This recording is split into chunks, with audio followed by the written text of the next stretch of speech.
the case. There's all these things you look at and go, what is going on here? But in reality here, this is a small apartment. They apparently all shared one Yeah, bedroom together. yeah. That's where a lot of this abuse was coming from. That's what we've learned from the police affidavit, that's how they determined this was him, this was in this house, this was there. What are the odds that Jen Soto was completely clueless that her boyfriend was sexually abusing her daughter? Yeah, I would have to say she would really have a pretty severe personality disorder to be that clueless, so I can't say it has never happened, Hmm. but my guess would be that there was, to some degree, at least some awareness. Hmm. There's been a lot of chatter on YouTube from people who went to high school with him, and we don't know how much of this can be corroborated or is true, but that he had a lot of weird sexual behavior going back many years. Yeah. Just a real odd guy.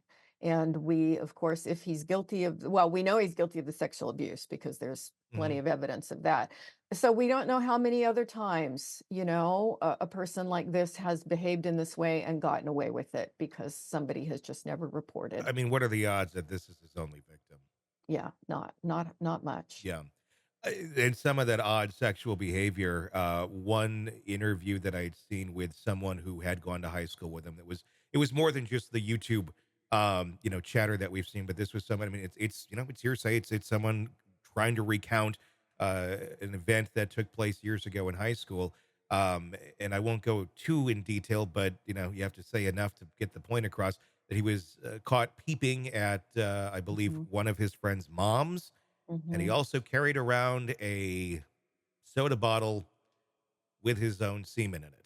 Yeah, and that's a bizarre sex offender behavior that most people, I don't think, realize that that's commonly done, Is that a thing? but I mean, it is a I guess thing. that's why I'm gonna ask you more than It anyone is a else thing. as a There psychotherapist. was a weird case here in my city in the Pacific Northwest of a guy having cups of semen and going through a grocery store. He always went to the same Safeway. It happened to be the Safeway in my neighborhood, and he would throw it on women from behind.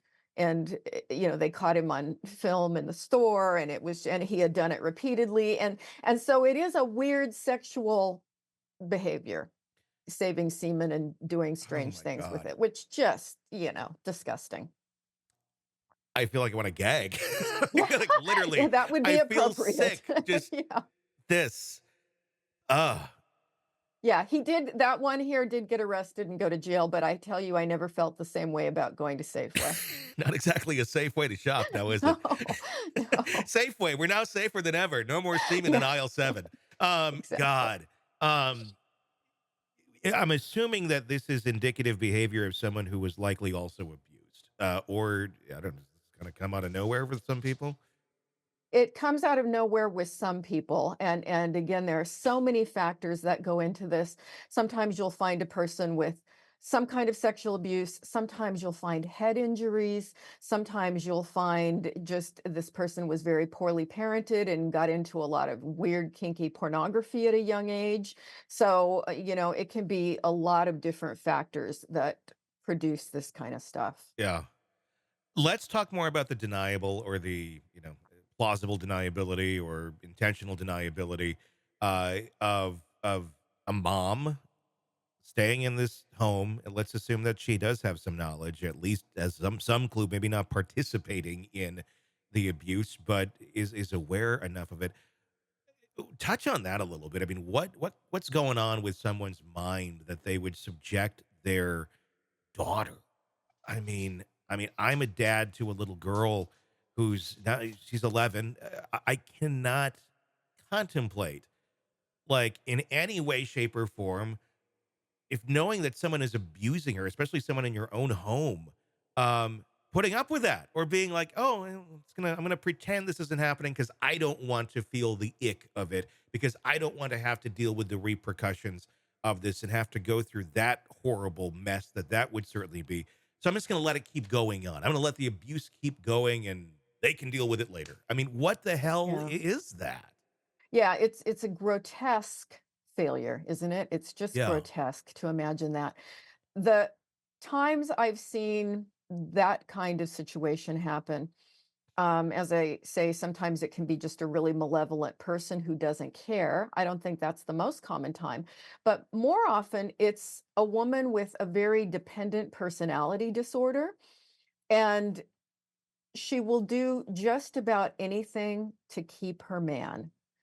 Even I mean, you'll see women get involved in really weird sexual behavior, whether it be porn related or other kinds of things that normally they would not do, Yeah. but they'll do it because he desires this.